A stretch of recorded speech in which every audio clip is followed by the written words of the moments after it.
जैसा कि आप सब जानते हैं कि आज पूरे पाकिस्तान से काफिले जो हैं वो रवा नवा हैं डी चौक की तरफ। बड़े बड़े काफिले जो हैं वो आ रहे हैं डेरा इस्माइल खान से और हज़ारा से, और आपको पता है खैबर पख्तूनख्वा से तो अली अमीन गंडापुर बहुत बड़े काफिले के साथ आ रहे हैं और अपनी जान हथेली पे रख कर आ रहे हैं सब लोग, क्योंकि आज आईजी इस्लामाबाद ने पूरी हजारों की तादाद में खड़े हुए थे पुलिस ऑफिसर्स, और मैंने देखा कि उनको वो इंस्ट्रक्शंस दे रहे थे कि कोई नरमी नहीं बरतनी, सख्ती करनी है, एक्शन। उन्होंने कहा यस सर। क्या अपनी आवाम के साथ कोई इस तरह से करता है?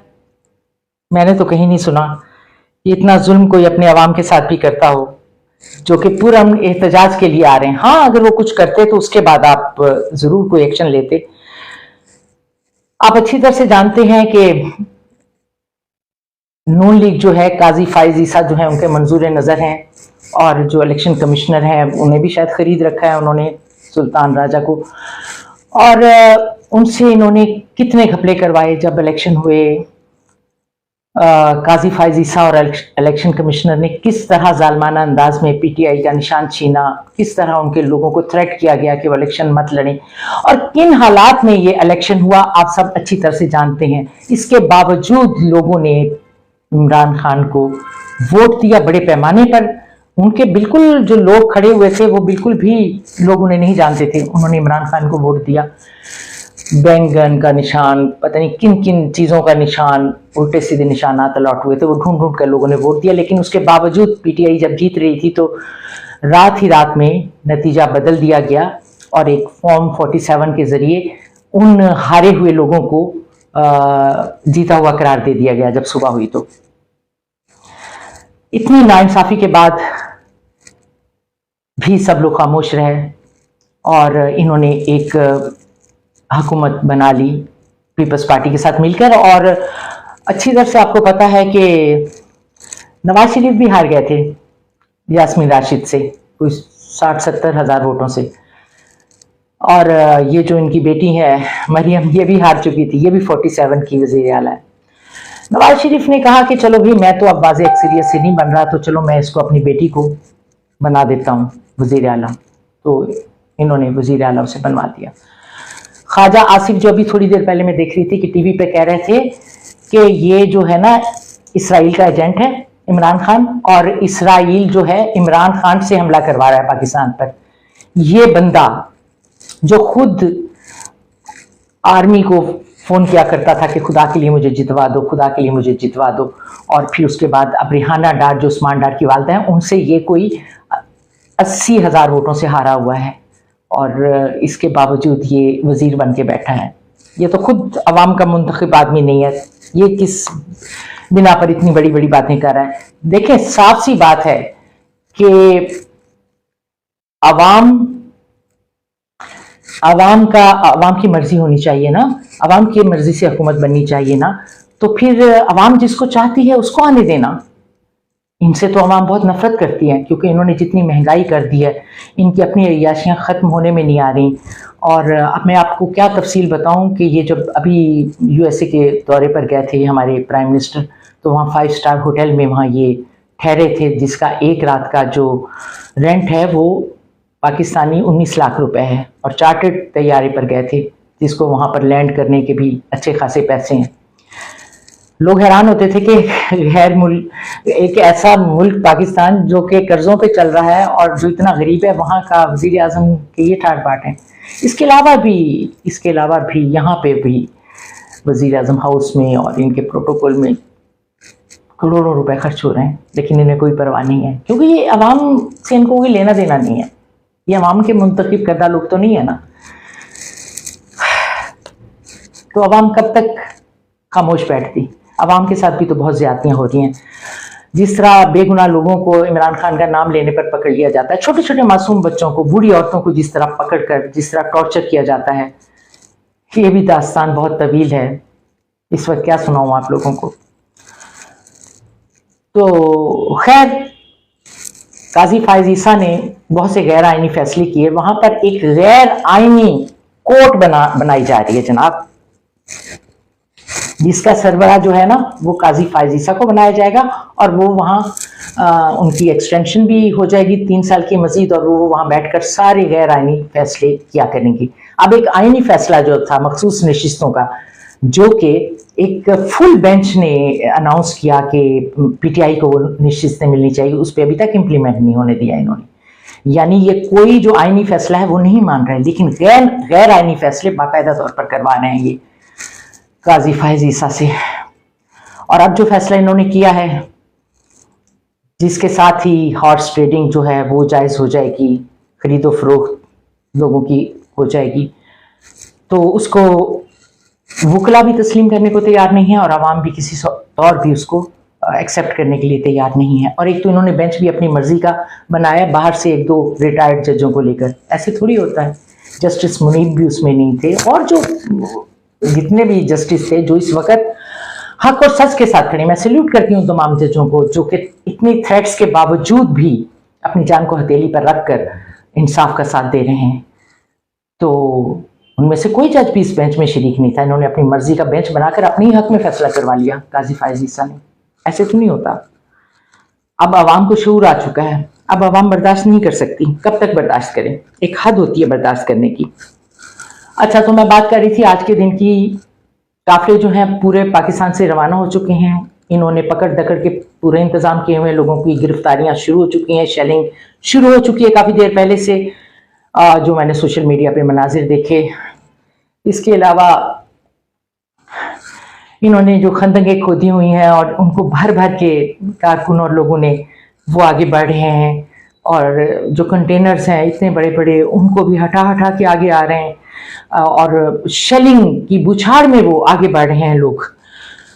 सबसे पहले तो इमरान खान की बहनें पहुंची डी चौक में, और क्योंकि उन्होंने कहा था कि अवाम ये ना समझे कि हम पीछे हैं तो घर वाले सबसे पहले आएंगे, उनको गिरफ्तार कर लिया गया है, गिरफ्तार कर लिया गया है।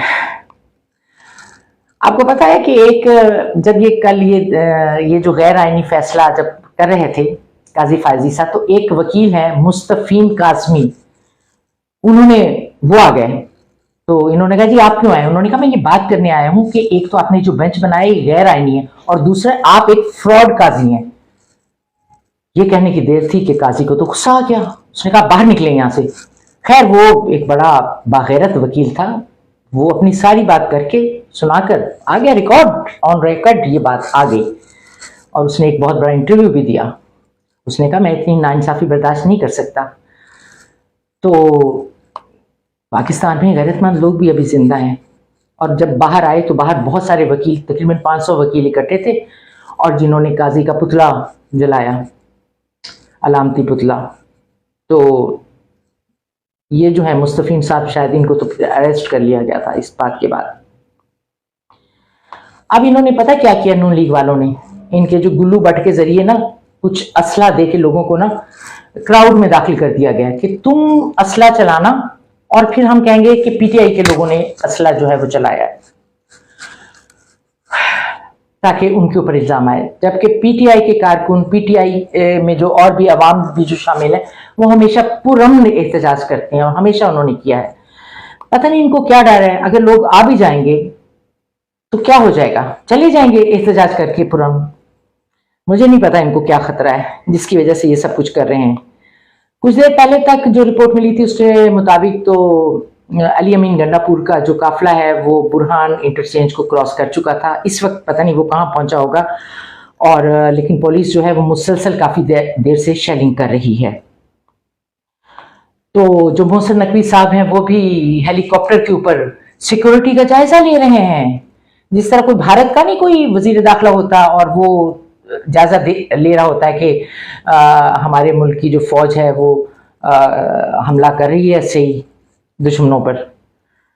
तो है कौन वैसे ये मोहसिन नकवी? क्या लगता है पाकिस्तान का? पाकिस्तान तो पाकिस्तान की आवाम का है, 24 करोड़ आवाम का है ये मुल्क, और 24 करोड़ आवाम जो चाहेंगे वही होगा। कोई और नहीं कर सकता इसके ऊपर कब्जा। मैं आपको बताऊं, कोई भी नहीं कर सकता। ये जो हुक्मरान है इनके दामन दागदार हैं। इन्होंने जितनी लूट मार मचाई है ना पाकिस्तान में, ये जरदारी हो गए, ये नवाज शरीफ हो गए, इन्होंने जो कर्जे भी लिए हैं ना, उनसे भी इन्होंने अपने अकाउंट ही भरे हैं। अवाम ने तो टैक्स देकर ही वो कर्जे चुकाने हैं ना, जो कर्जे ये आईएमएफ से भी ले रहे हैं, क्योंकि आईएमएफ की कड़ी शराइत हैं, और उन कड़ी शराइत में पाकिस्तान में बिजली को बार बार महंगा किया जाता है, टैक्स लगाए जाते हैं हर चीज के ऊपर, और वो टैक्स कौन अदा कर रहे हैं? अवाम अदा कर रहे हैं। और वो जो कर्जे लिए जा रहे हैं वो इनके गुलछड़ों पर खर्च हो रहे हैं।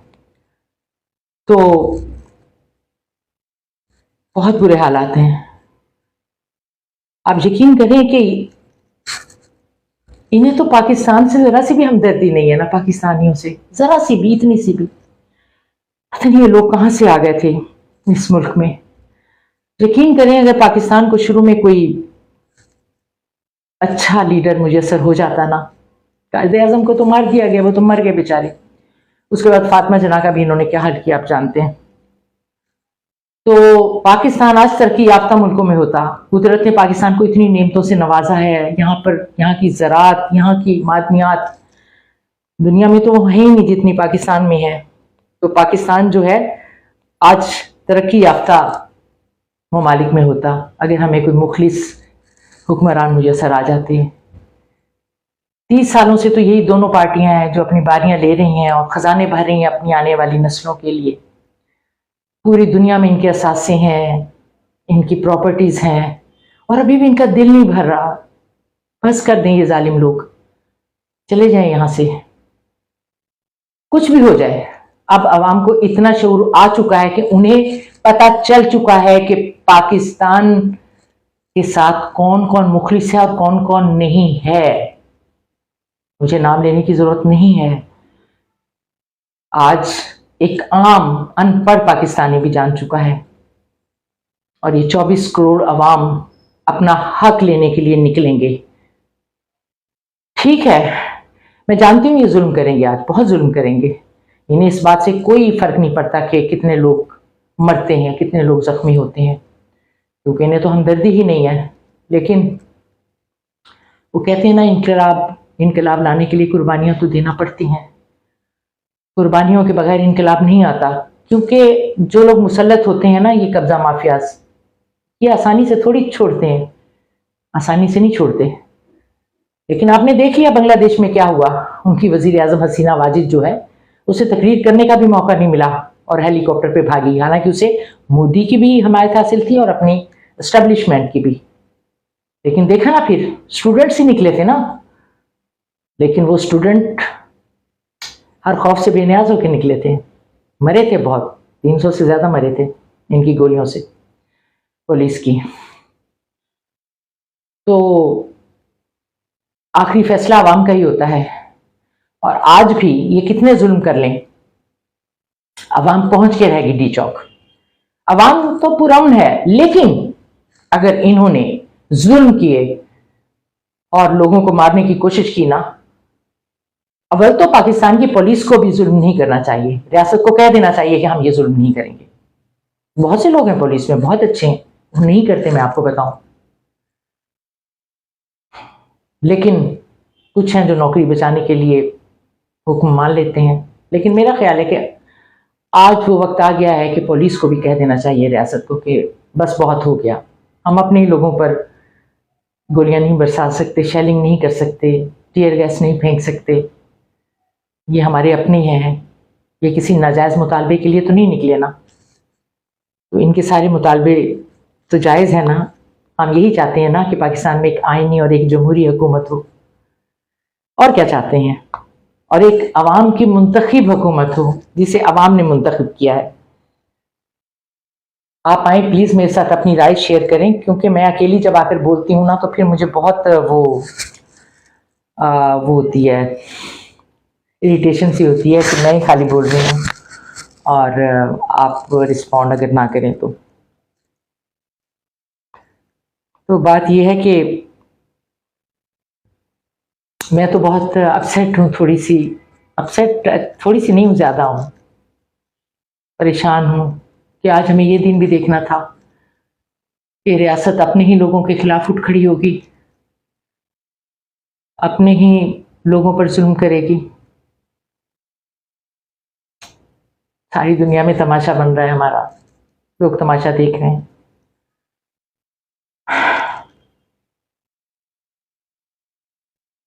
कितनी जगहसाई होगी हमारी कि पाकिस्तान की पुलिस, पाकिस्तान की जो रेंजर्स, पाकिस्तान की वो सब जो हैं, जो दुश्मनों के लिए जो लोग थे, वो आज अपने पाकिस्तानियों के खिलाफ उठ खड़े हुए हैं। कोई मुतालबा नहीं है पाकिस्तानियों का, एक ही मुतालबा है ना कि कोई गैर कानूनी शिक पास ना करवाई जाए। काजी फायज ईसा की जितनी जिल्लत हुई है, बेकरी वाले लड़के ने की है जिसने कहा था लानत हो आप पर। फिर उसके अलावा वो वकील ने जो जाकर कहा कि तुम फ्रॉड ईसा हो, फ्रॉड काजी हो, उसके बाद जो वकीलों ने बाहर, उसके बाद दुनिया में काजी के बारे में जो कुछ बातें हो रही हैं, मैं हैरान हूं कि उससे जरा भी इस बात का ख्याल नहीं है कि सिर्फ अपनी एक्सटेंशन के लिए वो अपनी इतनी जिल्लत बर्दाश्त कर रहा है जो उसकी आने वाली नस्लों तक जारी रहेगी।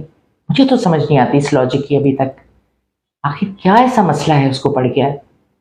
वरना कोई इंसान जिल्लत नहीं खरीदता अपनी खुशी से, तो इस जिल्लत के बावजूद भी वो इनके कहने से फैसले किए जा रहा है।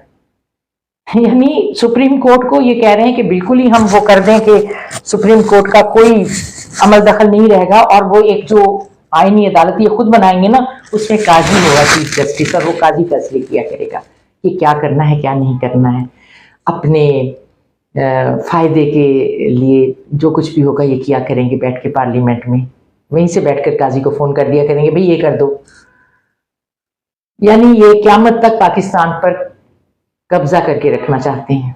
इनका दिल नहीं भरा, 30-30, 40-40 साल तक हुकूमतें करके इनका दिल नहीं भरा। और बहरहाल कुछ भी हो, कहते हैं ना हर जुल्म की एक इंतहा होती है और उस पर आकर जुल्म खत्म हो जाता है जब लोगों को उठना पड़ता है, मजबूरन उठना पड़ता है। पाकिस्तान के लोग नहीं उठ रहे थे, तमाम ज्यादतियां बर्दाश्त कर रहे थे, इतने अरसे से बर्दाश्त कर रहे थे, लेकिन अब उठना पड़ा। हद होती है ना ज्यादतियों की भी। अभी तो आपको बाद में जब इनकी हुकूमत जाएगी तो पता चलेगा कि इन्होंने कितने हजारों लोगों को बेगुनाह कैद में बंद किया। वो छोटे छोटे बच्चों को, 8-8 साल के बच्चों को, औरतों को, और उन औरतों के साथ जो कुछ हुआ है, जो कुछ औरतें बाहर आई हैं, जो कुछ उन्होंने बताया, दिल खून के आंसू रोता है।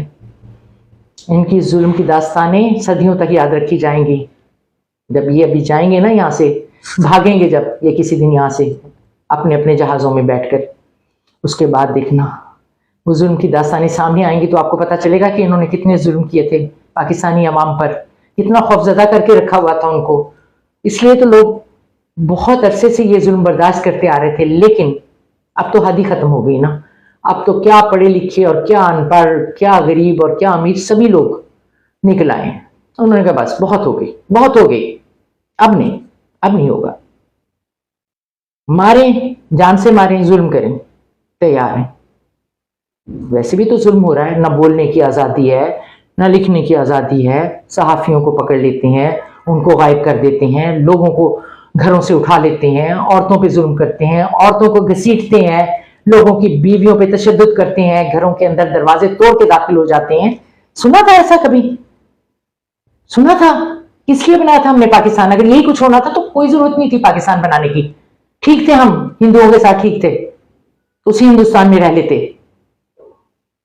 अगर पाकिस्तान बनाकर भी यही जुल्म करना था तो फिर जरूरत नहीं थी पाकिस्तान बनाने की। अपने ही मुल्क में लोग यकीन करें अजनबी बनकर रह गए, मुल्क से बाहर जा चुके हैं लाखों लोग, और लाखों लोग जाना चाहते हैं, बल्कि ये सारे चले जाए, शायद अशराफियों को छोड़ के सारे चले जाएं, वसाइल नहीं है उनके पास यहां से जाने के, वरना शायद सारे लोग यहां से चले जाएं। फिर यहां सिर्फ अशराफिया रह जाएगी, ये हुक्मरान रह जाएंगे, कुछ जो 25 खानदान अमीर खानदान है ये रह जाएंगे। फिर वो मिलके ऐश करें, यहाँ पर ऐश ही ऐश है, फिर आराम ही आराम है। गरीब लोग जो हैं वो खुदकुशियां कर लेंगे या उनको ये मार दें, बस यही हो सकता है ना। बाकी मिडिल क्लास या अपर मिडिल क्लास वो जाना चाहती है और जा रही है, धड़ाधड़ जा रहे हैं लोग, छोड़ रहे हैं। जिसको जिस मुल्क में पनाह मिल रही है वो जा रहा है यहाँ से। महंगाई इतनी हो चुकी है, यकीन करें, मैं आपको क्या बताऊं, मैं बाजू का सोचती हूँ जब मैं जाती हूँ ना ग्रोसरी करने की, ये चीज लूं या ना लूं। अगर इसके बगैर मेरा गुजारा हो सकता है तो मैं छोड़ देती हूँ। इतनी महंगाई हो चुकी है। आप 5,000 लेकर जाते हो ना ग्रोसरी करने के लिए, थोड़ी सी चीजें लेने के लिए, तो वो कम पड़ जाते हैं आपके पास पैसे। तो जो गरीब लोग हैं उनका क्या हाल होगा, जिनके बच्चे भी हैं। लेकिन किसी को क्या, वो तो कहते हैं अच्छा मरते रहे, हमें क्या, हम कोई लोगों के लिए थोड़ी आए हैं हुकूमत में। हम तो अपनी इक़्तिदार की हवस के लिए आए हैं जो पूरी ही नहीं हो रही। मौरूसी सियासत, अपने पूरे खानदान को चाहते हैं कि हुक्म दिला दे। नवाज शरीफ का भाई, नवाज शरीफ की बेटी, नवाज शरीफ का समधी, नवाज शरीफ का फलान, नवाज शरीफ का वहां, उधर वो जरदारी है, वो ख्वाब देख रहा है लावल भुट्टो किसी दिन वजीर आजम बनेगा। वो भी अंदर साजिशें कर रहा है इनको तोड़ने की, क्योंकि जाहिर है उनके साथ मिलकर हुकूमत बनाएगी। वो जब चाहे इनकी हुकूमत को तोड़ सकते हैं, खत्म कर सकते हैं, गिरा सकते हैं, लेकिन वो मुनासिब वक्त का इंतजार करें। वरना तो जरदारी का दिल अंदर से पता नहीं क्या क्या कर रहा है कि जल्दी से मैं बिलावल को वजीर आजम लगाऊं, कुछ वो भी शौक पूरा हो जाए। बहुत अरसे से उसे शौक था ना बिलावल को वजीर आजम बनाने का। काश बिलावल बेनजीर का बेटा ही रहता तो ऐसा तो ना होता ना। लेकिन बेनजीर को तो मार दिया इन्होंने, और बिलावल इनकी परवरिश है, उसकी ग्रूमिंग इन्होंने की, अपने जैसा बनाया है। उस बेचारे को पता ही नहीं चलता क्या कहना चाहिए और क्या नहीं। वो अपनी माँ और अपनी नाना की जो आइन है उनको तरमीम कर रहा है। वो कह रहा नहीं होनी चाहिए, होना चाहिए, ऐसा होना चाहिए। इनकी हाँ में हाँ मिलाता है ज़बरदस्ती। मौलाना फजलुर रहमान जो हैं वो अभी तक एक अजीब ही करैक्टर बने हुए हैं। वैसे तो उन्होंने फिलहाल इनका साथ ना देकर अपना कद ऊंचा कर लिया है, लोग उनकी इज्जत कर रहे हैं। कोई भी अच्छा काम जो भी करता है उसको इज्जत तो मिलती है ना। तो मौलाना फजलुर रहमान को भी इज्जत मिल रही है, लेकिन मुझे डर ही डर रहता है कि किसी वक्त ये उन्हें अपने साथ ना मिला लें, कोई ऐसा लालच दें। अभी तक तो इनके लालच में नहीं आ रहे, क्योंकि उनको भी पता है कि ये जो हुकूमत है ये तो खुद बैसाखियों पे खड़ी है, तो मैं क्यों ऐसे हुकूमत का हिस्सा बनूं। तो अभी तो इनकी कोई बात नहीं मान रहे। लेकिन अभी मौलाना ने कल ही कहा था कि चलें भाई ये फ़िलहाल ये जो डी चौक पर ये मुजाहरा है पुरअमन एहतजाजी से ख़त्म कर दें, लेकिन ये जो तरमीम काजी करने जा रहा है इसको भी रोक दें। तो उन्होंने कहा पीटीआई के जो लीडर्स हैं उन्होंने कहा बिल्कुल ठीक है, ये तरमीम वापस लें, हम आज का जो प्रोटेस्ट है उसको पोस्टपोन कर देते हैं, बिल्कुल कर देते हैं।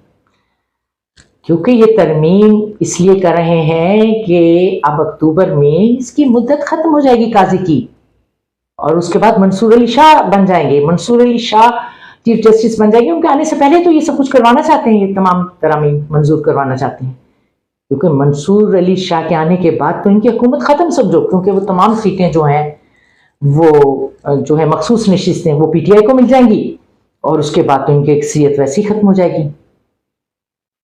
तो इनके पास बहुत थोड़े से दिन बचे हुए हैं, उन थोड़े से दिनों में ये सब नाजायज करवाना चाहते हैं। नाजायज करवा कर जल्दी जल्दी अपना बंदोबस्त करना चाहते हैं, पक्का पक्का। लेकिन भाई अब नहीं हो सकता ना। पूरे पाकिस्तान के जो वकीलों की अक्सरियत है वो ये नाजायज काम जो है ना, ये जो बनाना चाह रहे हैं, ये जो आईनी कोड बनाना चाह रहे हैं और गैर आईनी तरमीमें मंजूर कराना चाह रहे हैं, वो नहीं होने देंगे। वो जब वो चौधरी इफ्तिखार के लिए निकल सकते हैं ना, तो अब तो उससे भी बड़ी काज है। तो निकलेंगे सारे, इंशाल्लाह ताला निकलेंगे। अवाम भी निकलेंगे, बच्चा बच्चा निकलेगा, सर पे कफन बांध के निकलेगा। बड़ी कुर्बानियां देकर ये पाकिस्तान हासिल किया था, इतनी आसानी से इनके सुपुर्द नहीं किया जा सकता। हमने भी बचपन से ख्वाब देखे थे एक तरक्की याफ्ता मुल्क के, एक तरक्की याफ्ता पाकिस्तान के। ये पाकिस्तान देखने के लिए नहीं हम बड़े हुए थे कि आज दिल खून के आंसू होता है कि हम कैसे मुल्क में पैदा हुए, जहां पर हक सच की बात करने पर भी पाबंदी है, जहां पर अगर कोई पीटीआई का झंडा उठा लेता है कोई बच्चा तो उसे भी पकड़ लिया जाता है, जहां कोई इमरान खान का नाम लेता है तो उसे भी पकड़ के जेल में बंद कर दिया जाता है। वो इमरान खान जिसने 15 महीने से जो जेल की सोबतें बर्दाश्त कर रहा है, शदीद गर्मी में भी उसको एक छोटा सा कूलर ही दी हुई थी जिससे और हब्स पड़ जाता है। और इनको इमरान खान के दौर में ये जिनके ऊपर जेन्युइन केसेस थे और जिन्होंने पाकिस्तान की सारी जायदादें लूटी हुई थी पानामा केसेस में, तो जो बने हुए थे इनके ऊपर, इनको एसी लगे हुए थे इनके कमरों में, और उसको इमरान खान को सेल में, एक डेथ सेल जैसे होता है छोटा सा, वो दिया हुआ है। पसीने से उसके कपड़े भीग भीग के फट चुके हैं और वो उफ तक नहीं कर रहा। उफ तक नहीं कि उस लीडर ने, वो सिर्फ पाकिस्तान का नहीं, उम्मत मुसलमान का लीडर है। ऐसे लीडर सदियों में पैदा होते हैं। बाद में कदर करेंगे लोग, बाद में रोया करेंगे जब इमरान खान नहीं होगा। सदियों तक रोएंगे कि क्या हमने हाल किया। जाहिर है इन्होंने तो किसी का भी हाल अच्छा नहीं किया। इन्होंने तो अगर पाकिस्तान का इस्लामी तारीख को उठाएं तो हुसैन से लेकर उसके बाद फिर पाकिस्तान बना तो कायद आजम का क्या हाल किया, फिर उनकी बहन का क्या हाल किया। सब अच्छे लोगों को मार दिया, भुट्टो को फांसी दे दी, बेनजीर को मार दिया, तो अच्छे लोगों का हाल अच्छा नहीं किया इन्होंने। फिर बाद में रोने का क्या फायदा? कोई फायदा नहीं है बाद में रोने का, आंसू बहाने का। अभी वक्त है, अपने लीडर को बचा लो लोगों। वही इस मुल्क को बचा सकता है।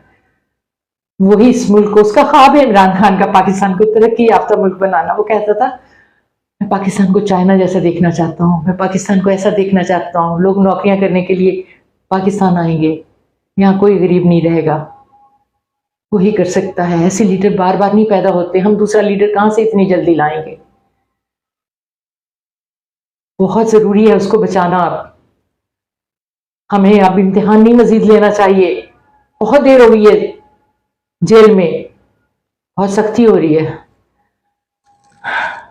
वहां। तो जेल के उन अफसरों को भी इन्होंने गायब कर दिया है जिन्होंने जरा सी भी इमरान खान का ख्याल रखा, या कुछ बेहतर खाने को दे दिया, या कोई बाहर से कोई इतला ला के दे दी, उनको भी गायब कर दिया है। उनके भी घरों से उनके बीवी बच्चों को निकाल दिया है। वो मोहम्मद अकरम के और भी कई लोगों को फारिग कर दिया मुलाजमत से कि हैं तुम इमरान खान से मुस्कुरा कर बातें करते हो, हैं तुम उसका। वो इमरान खान के पास एक बिल्ली आती थी, वो मानूस हो गई थी, उस बिल्ली को भी वहां से गायब कर दिया था कि कहीं इमरान खान की तन्हाई दूर ना हो जाए, कहीं कैथारसिस वो ना कर ले अपना।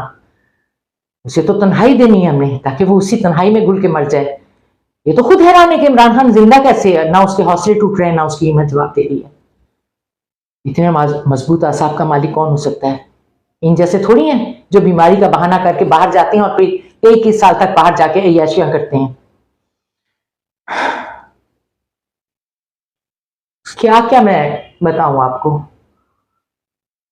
क्या क्या बताऊं? आपको नहीं पता, आप जानते हैं ना सब। फिर मैं आ जाती हूँ आज के दिन पर आपसे बात करके। अभी मैं फिर जाती हूँ सोशल मीडिया पे, देखती हूँ काफिलों का क्या हाल हुआ, काफिलों पर कौन कौन से जुल्म तोड़े गए, काफिलों में किस किस को मारा गया, किन किन मासूम बच्चों को कैसे उठाए गए। बहुत करेंगे जुल्म, मुझे यकीन है, मुझे यकीन है ये बहुत जुल्म करेंगे, क्योंकि मैंने आईजी को खुद कहते हुए टीवी पर सुना है एक्शन लेना है, एक्शन। उन्होंने सलूट मार के कहा यस सर। कहता इनसे बात नहीं करनी, बस एक्शन लेना है।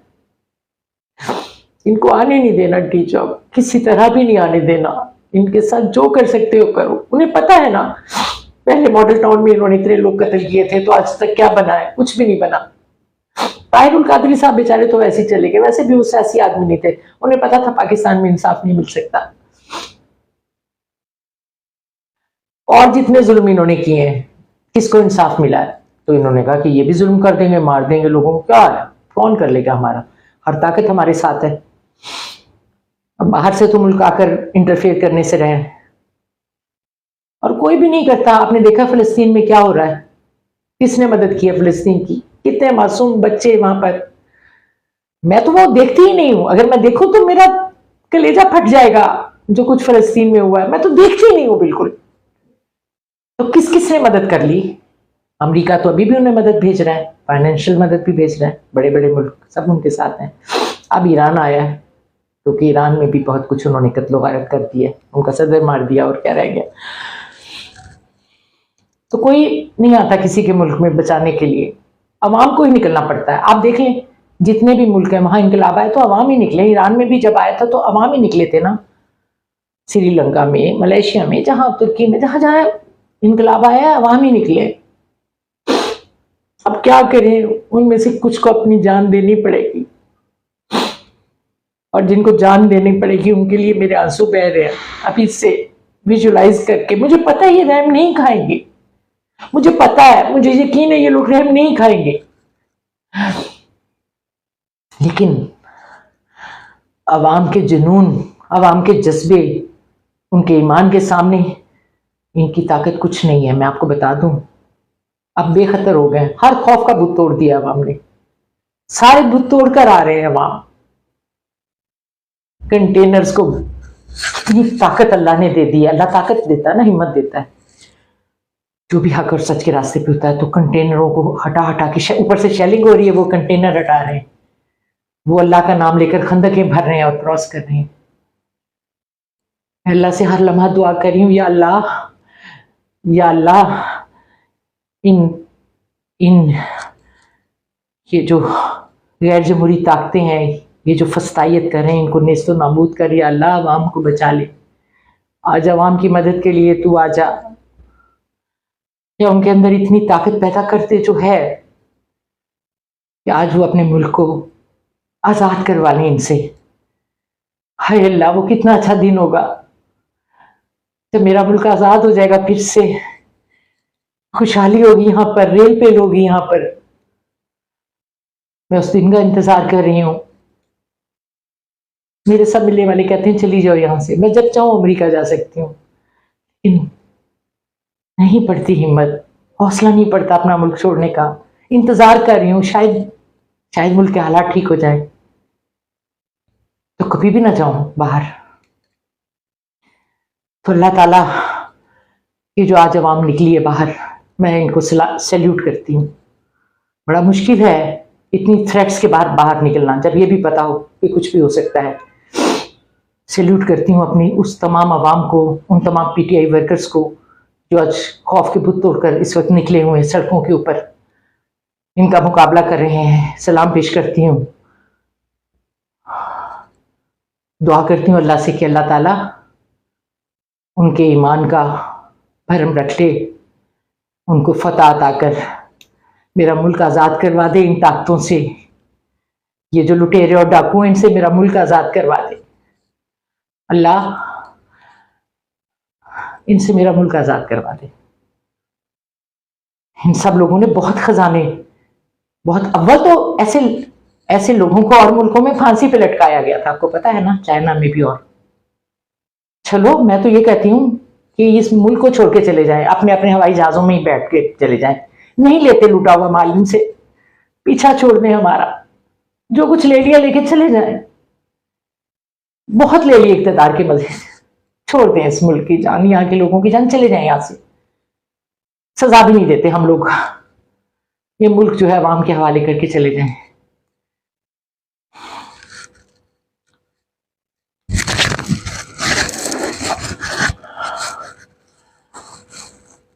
क्या कहूँ, मेरा सर चकरा रहा है इस वक्त, यकीन करें मैं आपसे बात कर रही हूँ लेकिन मेरा सर चकरा रहा है, मुझ में और हिम्मत नहीं है बात करने की।